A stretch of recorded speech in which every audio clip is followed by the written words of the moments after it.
Taiwan, I'm Reece Ayers with news from here in Taiwan and around the world. Taiwan's last nuclear power plant is shutting down Saturday, but it might not be off the grid for good. Opposition lawmakers have passed amendments that could bring it back online, reigniting Taiwan's energy debate. Izzy Wells reports. 反对核电重启！反对核电重启！拒绝草率修法！拒绝草率修法！ This was meant to be a time of celebration and the end of a decades-long battle for Taiwan's anti-nuclear movement. But now, with the closure of the country's last nuclear reactor fast approaching, protesters are back on the streets as opposition lawmakers try to push through amendments that could see it restarted, saying that without nuclear power, air pollution will get worse and electricity prices will soar. 我强烈的怀疑这样的立法根本就是国民党跟民众党没有在顾我们的安全，然后也完全不在乎核安，就只是为了满足你们自己的短期政治利益而已。 The issue of nuclear power has long evoked intense emotions from both camps, inside and outside the legislature. While the ruling Democratic Progressive Party is currently set to achieve its goal of making Taiwan a nuclear-free homeland by 2025, pressing questions remain on just how the country will meet the energy needs of its booming chip and AI industries, while simultaneously hitting its net zero targets.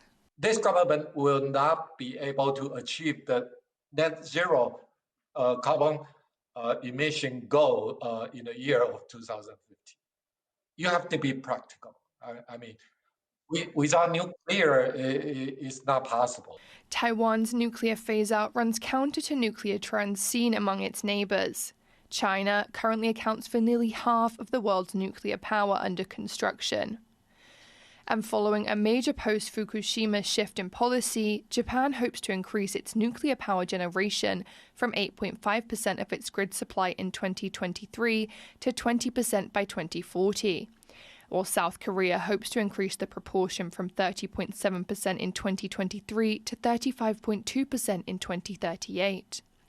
But Taiwan's government aims to make up for the shortfall through renewable energy.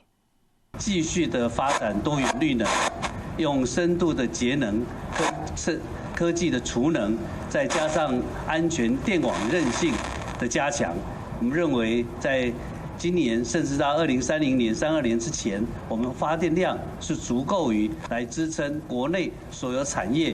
The ruling party has so far increased proportions of renewables and natural gas to make up for the 3 to 4% that nuclear power generated in 2024 and the first quarter of this year.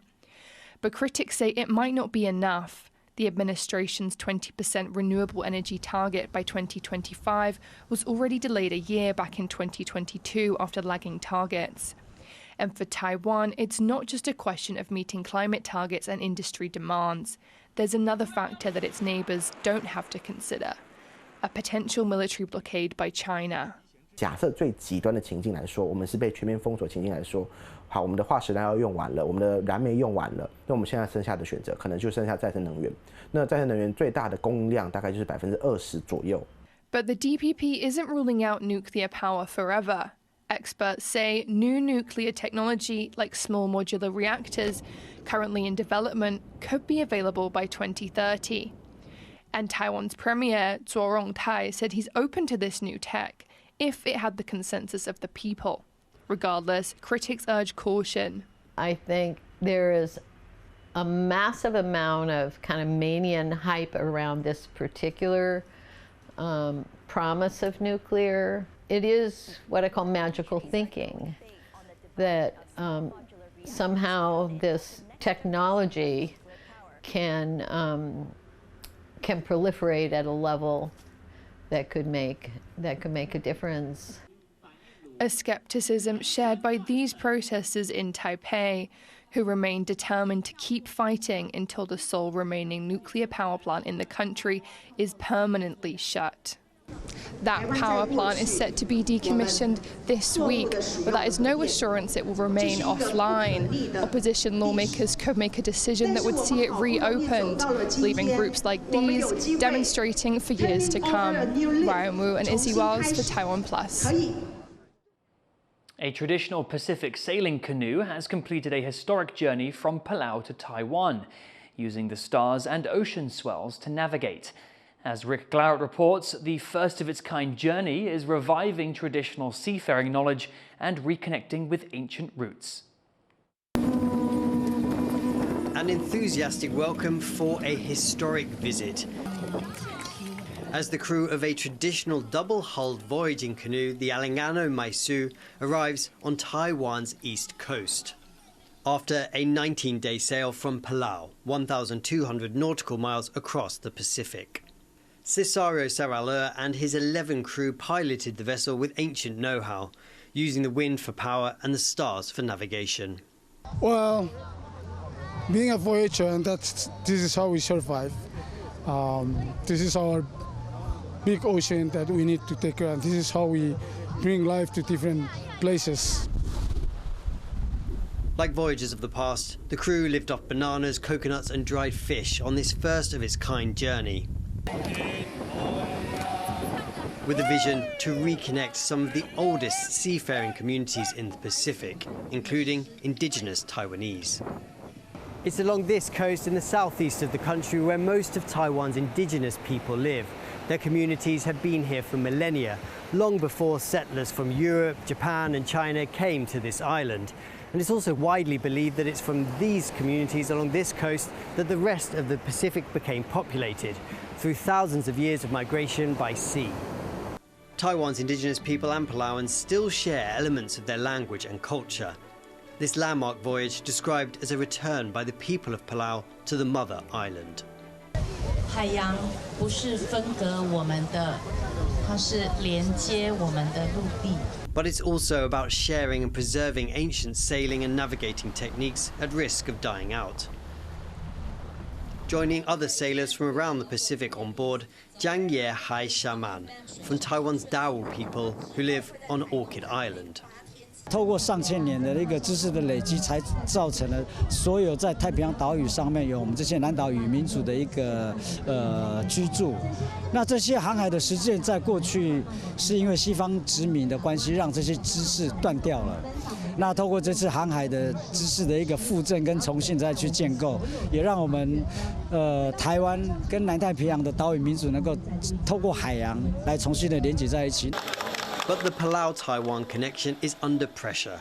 China, which claims Taiwan as part of its territory, disapproves of Palau's official diplomatic relations with Taiwan, a friendship that the two countries have committed to maintaining despite Beijing's objections.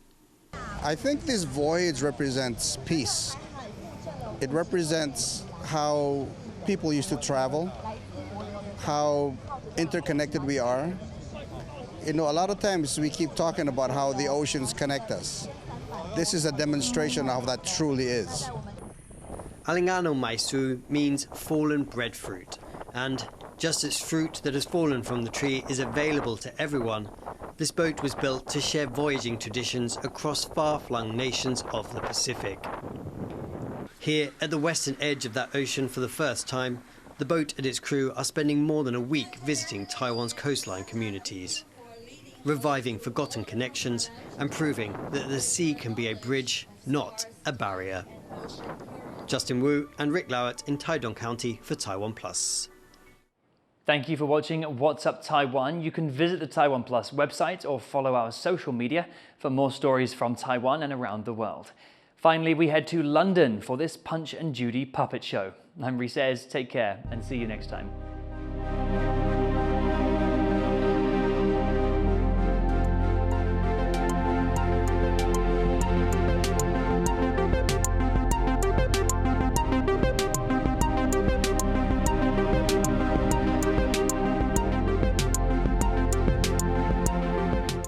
Thank you for sharing our passion for food and Taiwan. Veggie Island explores the vibrant world of plant-based cuisine. This is amazing. While Taiwan on the Rocks uncovers the stories and craftsmanship behind every sip. Have you ever tried Taiwanese beer? Are you ready to taste even more of Taiwan?